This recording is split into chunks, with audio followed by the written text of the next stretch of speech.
Շնորհակալություն, պարոն վարչապետ, ես օրերս Հայաստանի և Սփյուռքի հարաբերությունների մասին ելույթների մի շարք ունեցա, որ այդպես շատ տարածվեց, մեծ արձագանք ստացավ Հայաստանից էլ, Սփյուռքից էլ եւ այլն, եւ իմ հիմնական ասելիքը հետեւյալն է, նախ հարց էր, թե Սփյուռքյան որ կառույցների հետ Հայաստանը պետք է աշխատի եւ որոնք են այն կառույցները, որոնք ներկայացնում են Սփյուռքը եւ ընդհանրապես արդյոք այն կառույցները, որոնք ասում են, թե իրենք ներկայացնում են Սփյուռքը, արդյոք դա այդպես է թե չէ, եւ որն է մեր դիրքորոշումը կամ որը պիտի լինի մեր դիրքորոշումը,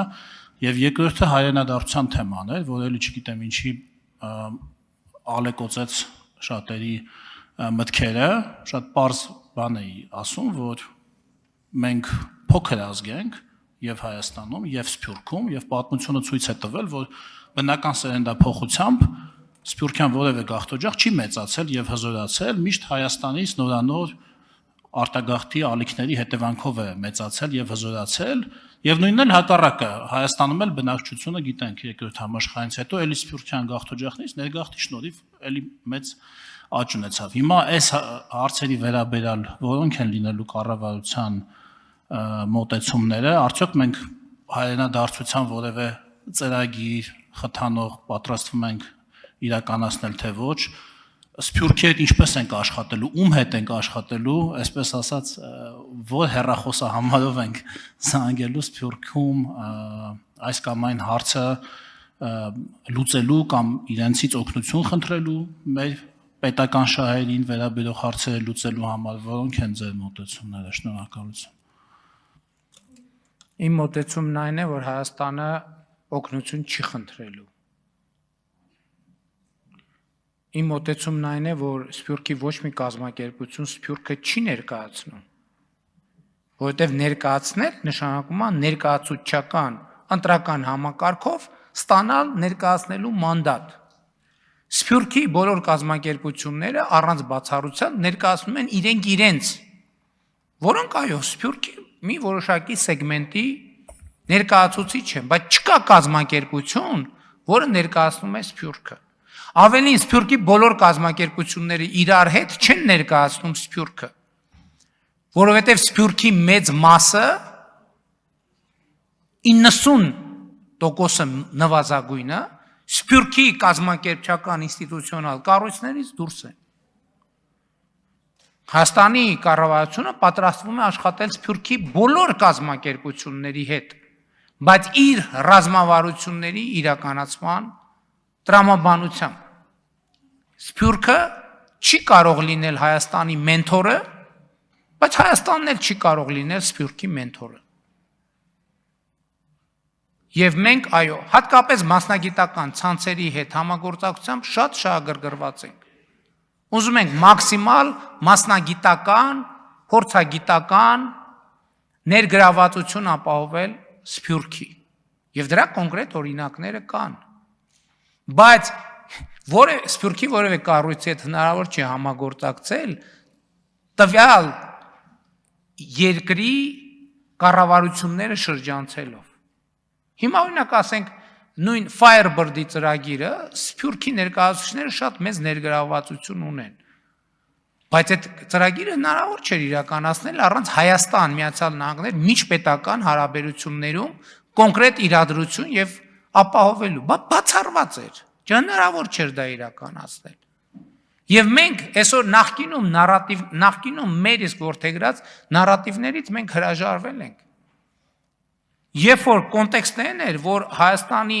իրականում գիտեք ինչ, մի հատ մեծ մոլորություն կա։ Մեզ թվացել է, թե Սփյուռքը մի համակարգ է, որը Հայաստանը պետք է օգտագործի իր շահերը առաջ մղելու համար։ Դառը իրականությունն է նա, որ իրականում Սփյուռքը մի համակարգ է, որ Սփյուռք ընկալ երկրները օգտագործում են Հայաստանում իրենց շահերը առաջ մղելու համար։ Եվ մենք պետք է այս առերեսվենք, որովհետև այդ մարդիկ այդ երկրի քաղաքացի են, այդ երկրի հարկատու են, ընդդատյա են այդ երկրից, այդ ոնց։ Այսինքն որևէ մեկը ուզում է ասի, որ որևէ մեկը իր քաղաքացիության երկրում գործելու է Հայաստանի շահերից, չի կարող այդպիսի բան լինի։ Արձագանք Ձեր ասած այս հանգամանքները հենց նկատի ունենալով էր, որ ես առաջ քաշեցի այդ հարցերը եւ այդտեղից էր, որ ինձ մոտ շատ բնական եզրակացություն ծագեց, որ այդ դեպքում միգուցե նրանց Հայաստան, այսպես ասենք, չասեմ բերելով, բայց հրավիրելով, նպաստելով նրանց տեղափոխվելուն,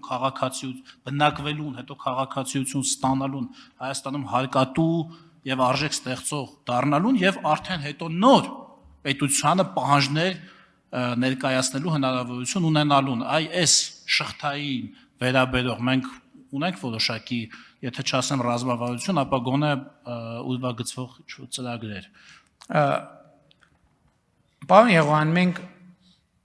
երկար խոսել ենք հայրենադարձության մասին,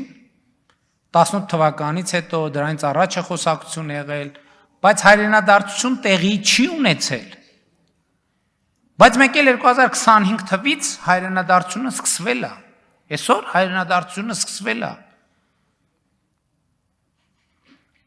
Որովհետև երբ որ կա խաղաղություն եւ կայունություն, դրանից ավելի մեծ հայրենադարձության ծրագիր չկա, որովհետև արտագաղթած մարդկանց մի զգալի մասը արտագաղթել է հենց պատերազմի պատճառով, կոնֆլիկտի պատճառով, հնարավորությունների սահմանափակ լինելու պատճառով։ Այսօր մենք իրականացնում ենք հայրենադարձության ծրագիր առանց վերնագրեր հրապարակելու։ Եվ արդեն 2026 թվականի առաջին կեսն էլ ցույց է տալիս, նախկինում 2025-ին էլ իմիջայլոց առաջին կեսը տարվա արտագաղթային միտումներ է ցույց տվել։ Եվ երկրորդ կեսում է, որ դա կանգնել է, դեռ մի բան էլ հակադարձ process է սկսել։ Իսկ այս տարի արդեն առաջին կեսից ներգաղթի Հայաստանի Հանրապետության քաղաքացիների մասին է խոսքը, վերադարձի տեսանելի process է սկսված։